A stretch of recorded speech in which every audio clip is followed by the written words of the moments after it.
realizing this isn't just hurt. This is a quiet campaign to erase your side of the truth. You walk into the room and something is off, so off that your body registers it before your brain can name it. A weight, a subtle tension, maybe even a chill. The silence isn't peaceful, it isn't shared, it's directed. You scan the room, your heart a few seconds behind your steps, trying to read what you're feeling. And there it is, no eye contact. Not even an attempt, no brief glance of recognition, no softening in the face, nothing. Just a carefully curated absence. What hurts the most in that moment isn't the silence. It's what the silence means.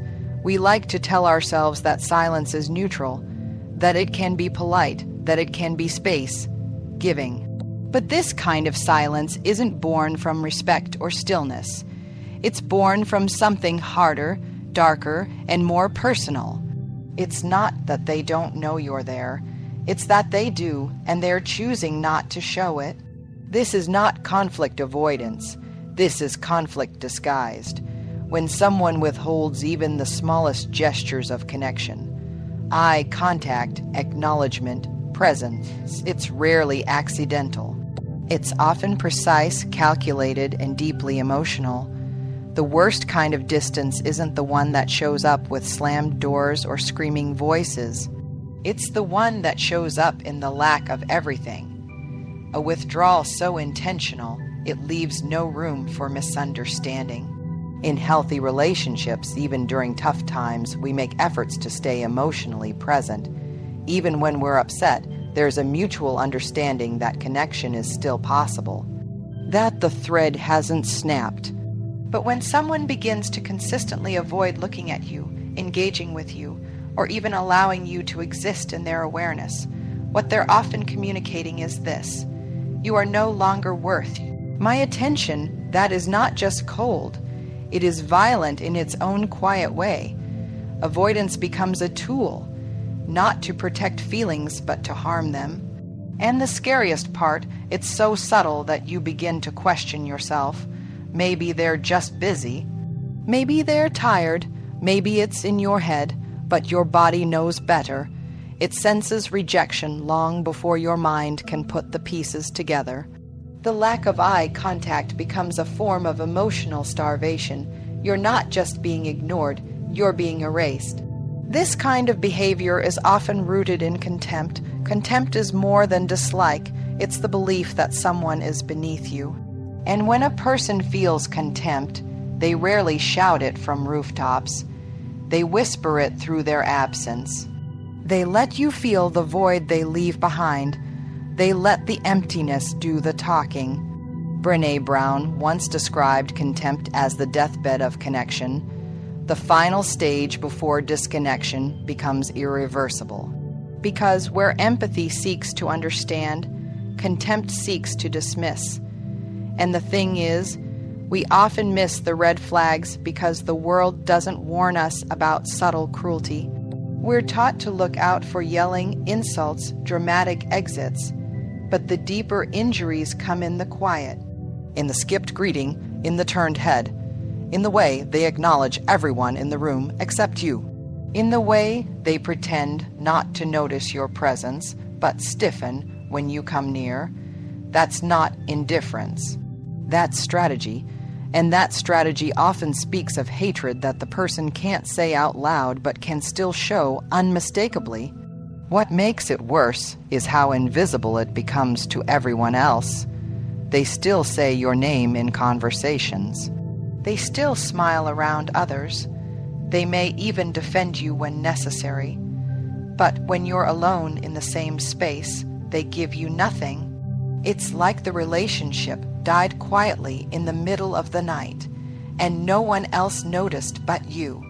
The human nervous system is built for connection. We need eye contact, acknowledgement, presence. It's hardwired into us as survival tools.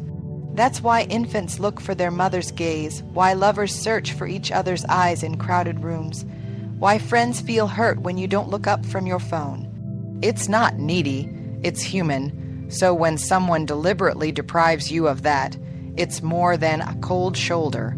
It's emotional neglect with intent. So what do you do when someone's silence is that loud, when their gaze skips over you like your air? You grieve first. You let yourself name the loss because something was there and now it's gone. You were once safe in their presence and now you're not even seen. You stop pretending it doesn't hurt. You stop shrinking to make sense of their distance. Then you ask yourself the harder questions. Is this someone I want to keep chasing? Am I willing to keep showing up in a space where I am consistently invisible? Because at some point, the most courageous thing you can do is stop fighting to be seen by someone who refuses to look. And maybe, just maybe, you stop showing up in places where your presence is a problem. You reclaim your energy. You reclaim your worth, and you remind yourself, silence doesn't always mean peace. Sometimes it's a message, and sometimes that message says more about them than it ever did about you. There's a strange moment that happens when you're vulnerable in front of someone and they respond not with compassion, but with amusement. You're trying to be real, maybe even raw, and they laugh. Not the kind of laughter that diffuses tension or brings you closer, but a sharp, dismissive laugh that cuts through your courage. It's a laugh that tells you your feelings are inconvenient, embarrassing, or worse, ridiculous. And suddenly, what felt brave now feels exposed. What felt human now feels foolish. This is one of the most disorienting forms of emotional rejection, and it can go unnoticed by everyone else. Because from the outside, it might look like teasing or a joke, but you feel it differently. You know what you were offering. You know what you needed in that moment. And when that need is met with sarcasm, eye rolls, or a smug chuckle, you realize something quietly painful. This person isn't here to understand you. They're here to stay above you. You might think it was a one-time thing. You convince yourself they didn't mean it, but then it happens again. Another time when you open up about something that hurt, something that didn't go right, and instead of a kind word or even simple presence, you get a comment. Wow, you're so dramatic. That's what you were upset about. Maybe you should learn to take a joke. It's not always what they say, it's how they say it. It's the smirk behind the words, the way they tilt their head, how they glance at others for shared laughter. When someone repeatedly meets your vulnerability with mockery or coldness, it's no longer a misunderstanding. It's a message, and that message says, your feelings make me uncomfortable, and instead of sitting with that, I'm going to make you feel small. That's not just unkind. That's emotional cruelty. What's even more damaging is how it reshapes you over time. You start to self-edit. You stop sharing the things that matter. You don't tell them when you've had a bad day or when you feel uncertain. You learn to only show them the strong, polished, filtered parts of you. You keep your humor safe and self-deprecating. You avoid real joy, too, because you know it won't be received. If something great happens, you hesitate to celebrate. If you succeed, you downplay it. Because when someone resents your happiness or downplays your pain, they make every emotion feel risky. And this is where the betrayal becomes layered, because it's not just about the moments when you're hurt. It's about all the moments you start to hide. You begin to live in a relationship that feels like walking on emotional eggshells. One false step, and your feelings will be turned into content for their amusement. One honest word, and suddenly you're too sensitive. In healthy relationships, laughter builds connection. It creates safety. It helps us hold joy and pain together. But in toxic dynamics, laughter becomes a shield. It's used to deflect intimacy, to avoid responsibility, to reject emotion without having to say it directly. And for the person on the receiving end, it's deeply isolating. You're in the same room, maybe even laughing too, but you're alone in the experience. What makes this behavior particularly insidious is how easily it can be disguised as just joking. That phrase, just joking, is often a weapon. It's a way to hurt someone and then escape accountability. It puts the blame on the person who got hurt. Why are you being so sensitive? It was just a joke. But the truth is, if it always hurts and never heals, it was never just a joke. People who consistently meet others' vulnerability with ridicule are often struggling with their own discomfort around emotions. They may fear closeness, feel threatened by sincerity, or be projecting their own shame, but that doesn't excuse the harm. It only explains the behavior, and explanations are not the same as permission. If you're constantly in a space where you can't be real without being mocked, it's worth asking why you're still there. What are you afraid of losing connection, approval, history, and more importantly, what are you losing every time you silence yourself to avoid being ridiculed? The truth is, love and friendship that are built on laughter at your expense are not safe spaces. They might feel familiar. They might even feel fun sometimes, but they are not emotionally honest, and you deserve more than that. You deserve connection where your feelings are held with care, not comedy, where your joy is celebrated and your pain respected. It's not about never joking. It's about knowing when the joke stops being funny. It's about knowing that laughter should never be a substitute for empathy, and that anyone who uses your honesty as material for their amusement is telling you something very clear. They aren't safe with your truth. So if you've ever felt small after sharing something big, if you've ever felt laughed at instead of listened to, trust that instinct. You're not overreacting. You're not fragile. You're simply responding to the loss of emotional safety. And emotional safety is not a luxury. It's a requirement. Without it, no real connection can exist. Imitation can be flattering when it's rooted in admiration, curiosity, or shared connection. But sometimes it crosses a line so subtle that at first you don't even realize it's been crossed. You say something and they repeat it back to you, but the tone is different. Their voice changes slightly. They exaggerate your words just enough to sound ridiculous. Maybe they even mimic the way you move your hands or the way your voice catches when you're nervous. Other people laugh. You force a smile. It feels like a joke, but something deeper inside you flinches. Because you know this isn't about playfulness. It's about power. When someone imitates you to mock you, it's not a moment of shared humor. It's a distancing move. It says, I'm not like you. I'm better than you. And here's proof. They take a part of you, hold it up like a costume, and perform it for an audience. It could be your tone of voice, a phrase you use often, a habit, a way of reacting under stress, whatever it is. It becomes material for ridicule. And each time they do it, they're not just mimicking your behavior, they're diminishing your identity. What makes this kind of mockery so painful is its intimacy. You only notice it because it's so specific. They don't just mock anyone they've picked you. They've studied your quirks, the patterns in your speech, the moments when you're most yourself. That level of attention once felt like closeness.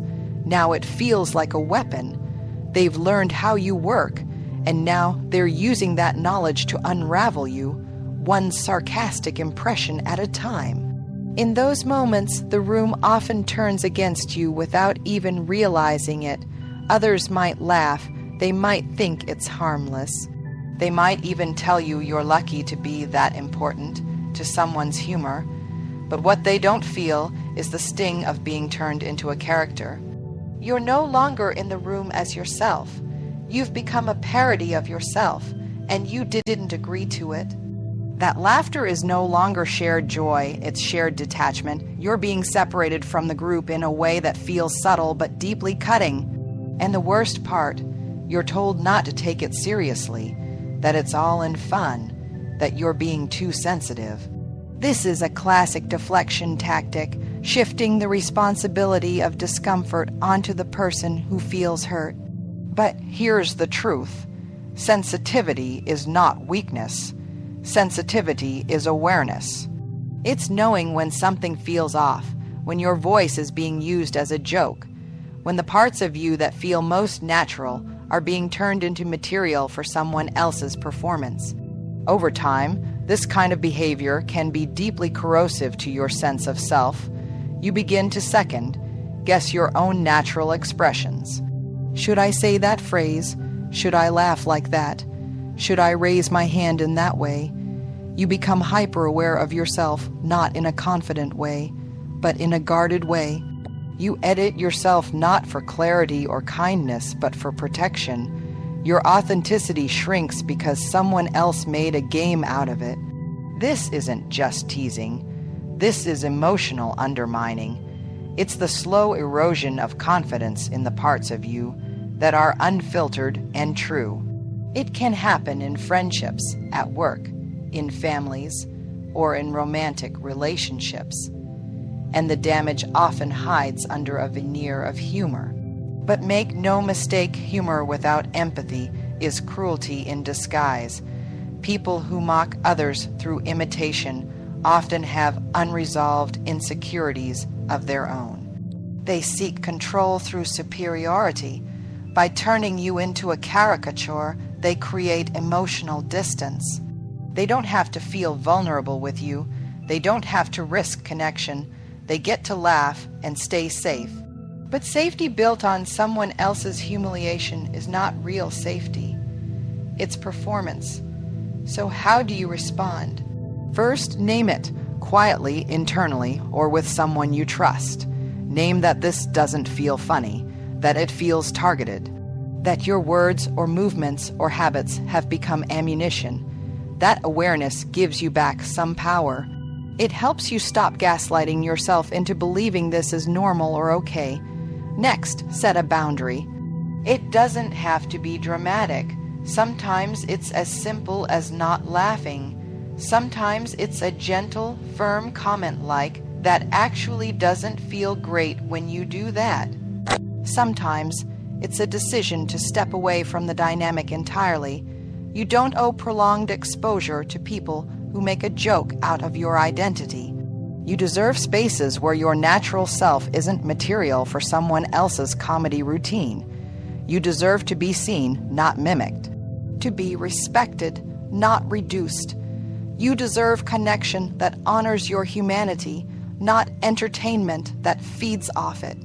Mockery dressed as humor is still mockery, and you are not too sensitive for noticing that. You are simply awake to the truth of how you want to be treated. They don't confront you directly. They don't ask questions. They don't check in. But then you start to hear things, fragments of conversations, strange looks from mutual friends, or a sudden change in the way people treat you. You wonder what's going on until eventually the pieces fall together. Someone's been telling a story about you, and it isn't the truth. Or at least not your truth, the most painful part, that someone is a person who once knew your heart. A person who had access to your fears, your dreams, your vulnerability. And now they're using that intimacy to reconstruct a version of you that you don't recognize, one that's distorted, simplified, even vilified. The facts may be familiar, but the framing is not. They tell people what you said, but not why you said it. They recall your actions, but strip them of all context. They leave out everything that made you human and insert everything that makes you look like a villain. And the people listening, they don't know the full story. Maybe they don't want to. Maybe the version they hear is just compelling enough to believe. It has bite, it has drama, it gives them something to bond over. You become a topic, not a person. a name with a rumor attached. And suddenly, you find yourself on the outside of a narrative you never agreed to be part of. This kind of behavior isn't about honest conflict. It's about control. When someone rewrites your story and casts you as the enemy, they aren't seeking resolution. They're seeking validation for themselves from others. It's much easier to say, "They hurt me because they're selfish," than to say, "We were both trying and we failed each other." It's much easier to paint someone as cold than to admit, "We felt abandoned." So they reframe the ending, edit the dialogue, cut out the scenes where they were complicit, and give themselves the lead role in a one-sided tragedy. This is a kind of betrayal that isn't loud, but it's deep. It's not the betrayal of someone walking away. It's the betrayal of someone staying behind to rewrite the wreckage into a weapon. And it's almost always done under the illusion of innocence. They'll say they're just sharing their truth, that they're just telling people what happened, but the difference between truth and narrative is intention. When someone tells a story to seek connection, growth, or clarity, they invite complexity. But when they tell a story to seek revenge or superiority, they flatten it. They remove themselves from all responsibility and assign it all to you. You may feel the urge to defend yourself, to explain, to set the record straight, and there's a time and place for that. But more often than not, trying to correct someone else's narrative only entangles you deeper, because the people who want to believe their version will believe it, no matter what you say, and the people who know your character don't need the whole story to stand with you. Still, the damage is real. It's not just about your reputation. It's about your relationship with your own story. You start to question yourself. Was I really that cold, that selfish, that manipulative? You play back conversations, moments, texts, trying to see yourself through their lens. You wonder if the story they're telling has a sliver of truth, and if that sliver is enough to define you forever. This is the emotional cost of being misrepresented by someone you once trusted. You begin to carry the weight of their resentment in addition to your own grief. And it's heavy, especially when you're still holding love for them, even as they use their voice to silence yours. It takes a fierce kind of self-compassion to resist internalizing their version of who you are, to say, "That is not my story, that is not my truth," and to return to your own voice even when it shakes. It takes courage to acknowledge your imperfections without letting them define you, to hold space for your own complexity when others are determined to reduce you. Sometimes the only way forward is to let go of the need to be understood by the person who's decided not to understand you. Sometimes it means choosing silence not because you're guilty, but because peace is more valuable than vindication. And sometimes it means writing your own story, not for revenge, not for validation, but for clarity, for healing, for truth. You are not the villain in everyone's narrative, even if someone tells it that way. You are a full, flawed, evolving human being, and anyone who tells a story that can't hold your humanity is not telling the truth.